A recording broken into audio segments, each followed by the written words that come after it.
up, everybody? It is the AP Sports Podcast, and we're just going to quickly go over rounds two and three and go over our favorite picks.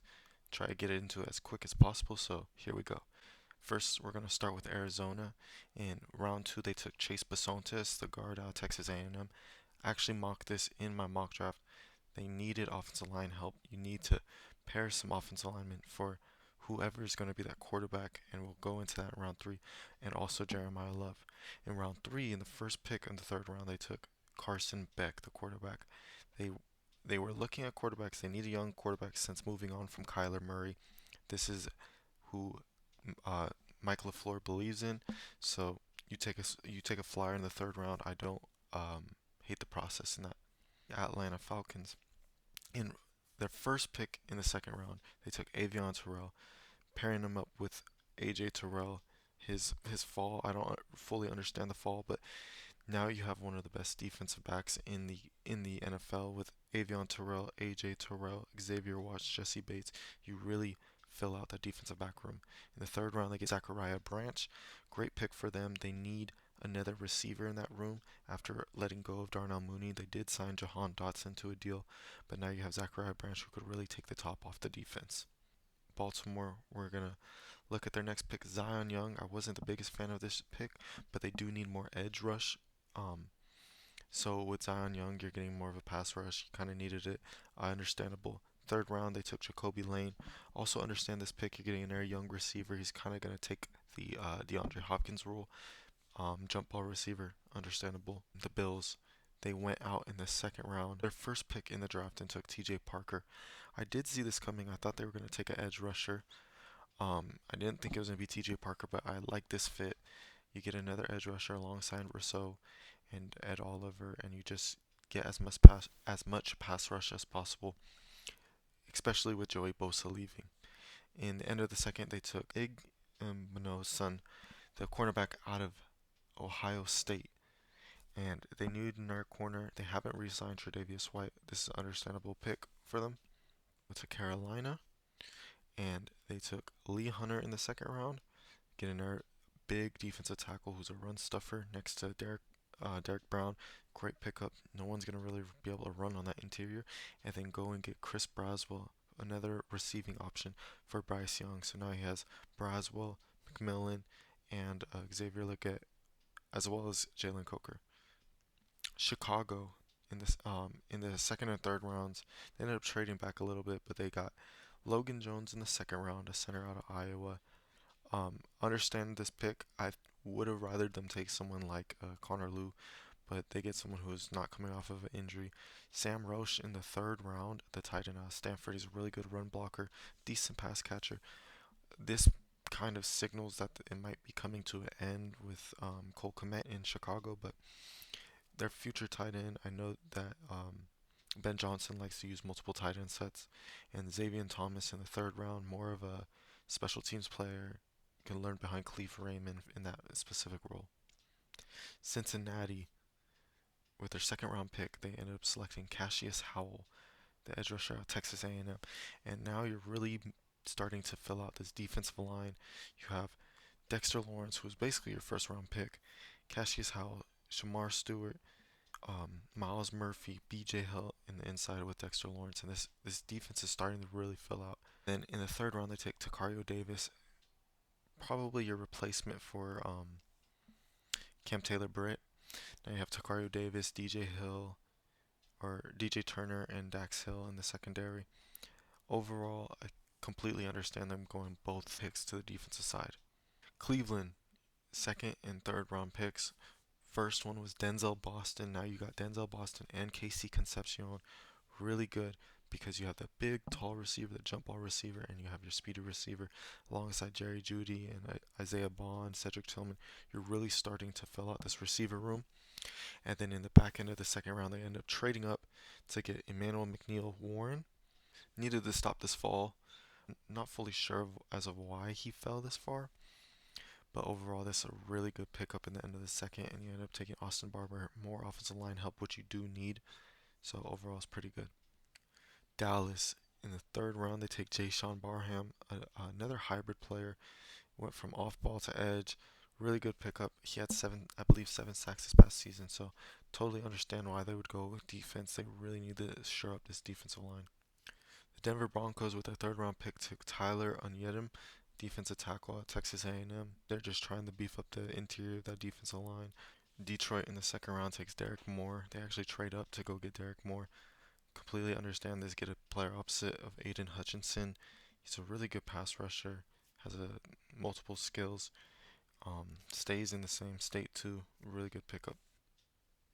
Green Bay with their first pick in the second round, a mock this one. Brandon Cisse out of South Carolina going to the Packers.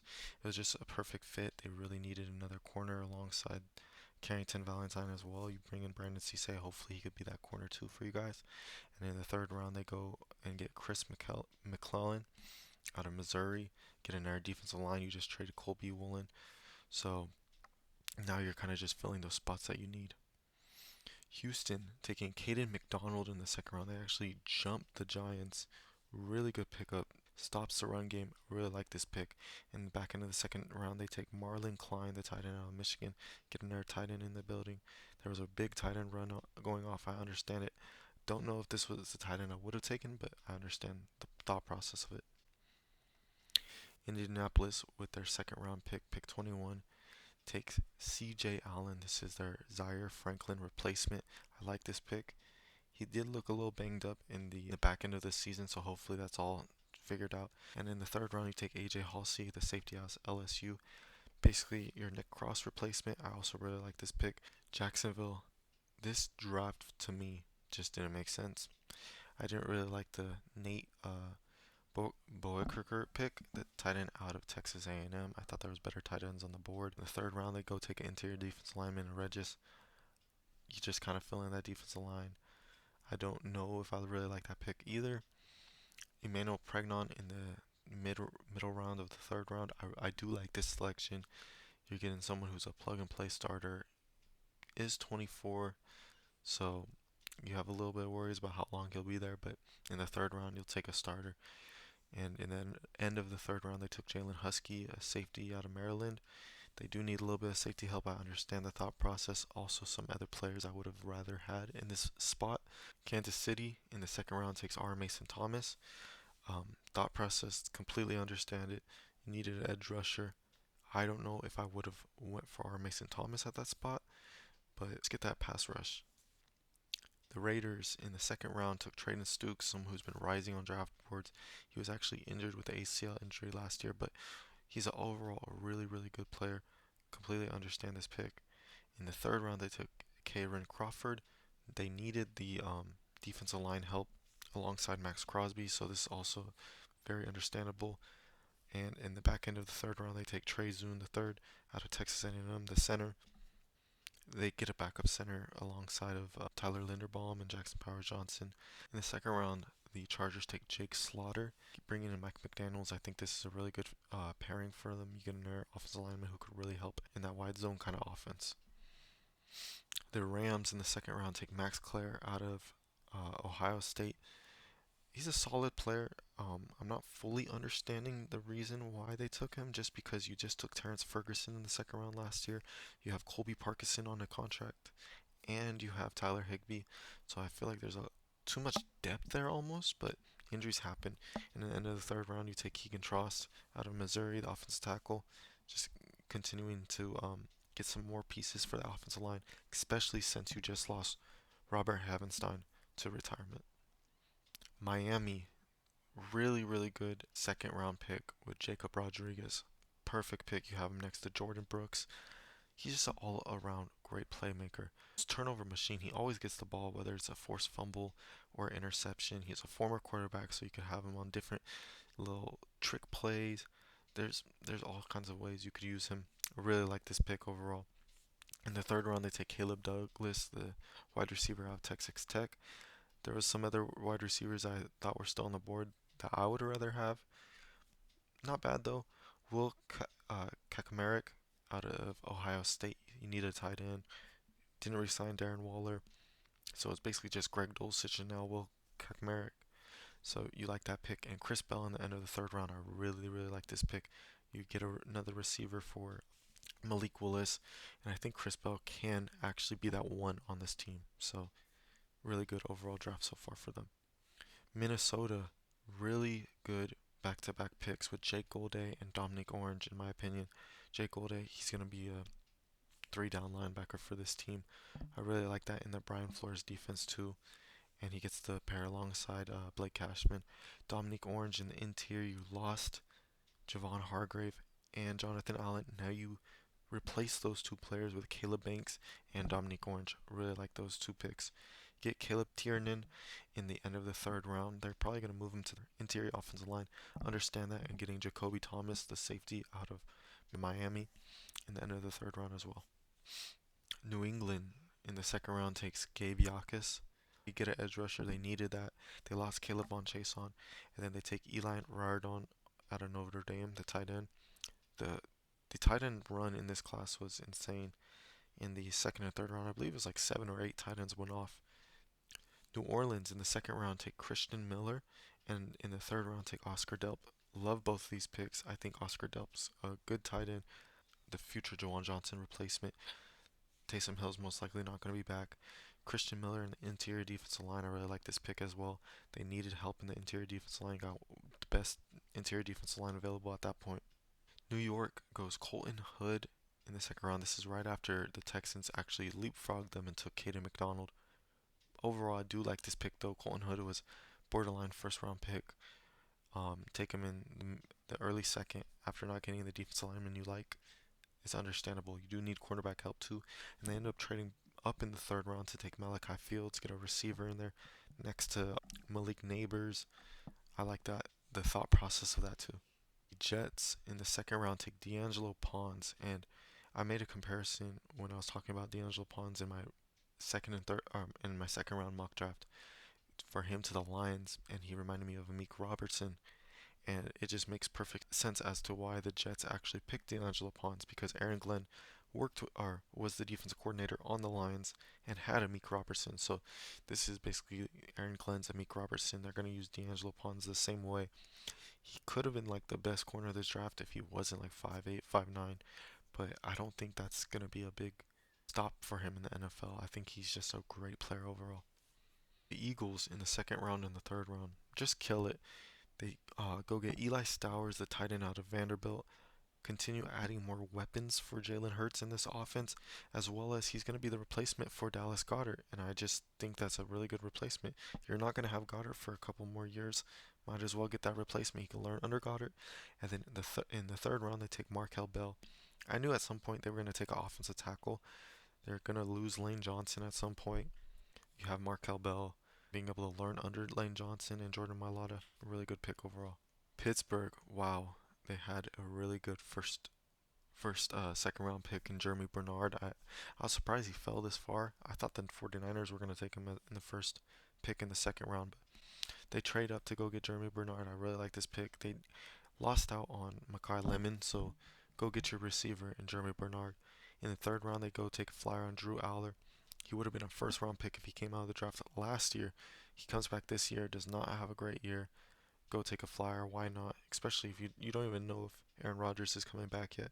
Have him and Will Howard fight it out. See who's going to start if Aaron Rodgers does not come back. They go take a corner from Georgia and Everett, and they go take Jennings Dunker from Iowa, getting their offensive alignment on the team. San Francisco. This draft was very confusing. They took Stribling. I did not see him as a first round or a second round player, but you're taking the upside. He's like 6'2", 6'3", can become a jump ball receiver, learn under Mike Evans. It's understandable. Continue trading back throughout. Ended up taking Romello Height, the edge rusher at Texas Tech. Basically, he's the Bryce Huff replacement. You needed another edge rusher on the team. I mean, both Bosa and Williams are coming off of season-ending ACL injuries. Understand the thought process completely. But in the back end of the third round, you take a running back, Kalen Black, where you don't need running back, and you do this every year, continuously taking running backs in the third round that don't pan out. And you at this point, it's like, what are you doing with Jordan James and Isaac Guerendo? So I don't understand this pick at all. Seattle in the end of the second round takes Bud Clark. It was a really good safety class this year. I really like this pick. You have him next to Julian Love and Nick Emmanwori. You can kind of move him around. If you bring Emmanwori down, you can have him have a three safety look. I like this pick overall. And third round, take Julian Neal. They need cornerback depth. Just lost Tariq Woolen. I understand this pick as well. Tampa Bay takes Josiah Trotter. They're filling out this front seven. You go get a future linebacker. You just lost Levante David to retirement. I like this pickup. And in the middle of the third round, take Ted Hurst. He has a really high upside. I believe he's 6'3". He's just out of Georgia State, which is a small school. But if they could get his untapped potential, he could be really good for them.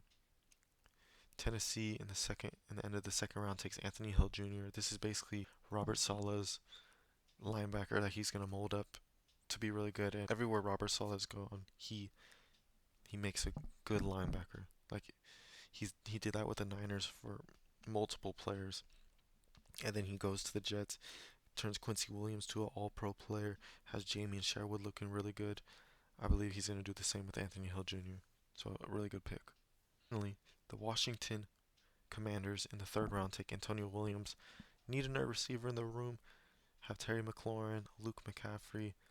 You lost Debo into free agency. You might get Brandon Ayuk, but get another receiver for Jaden Daniels. Understandable. So that's basically the second and the third round.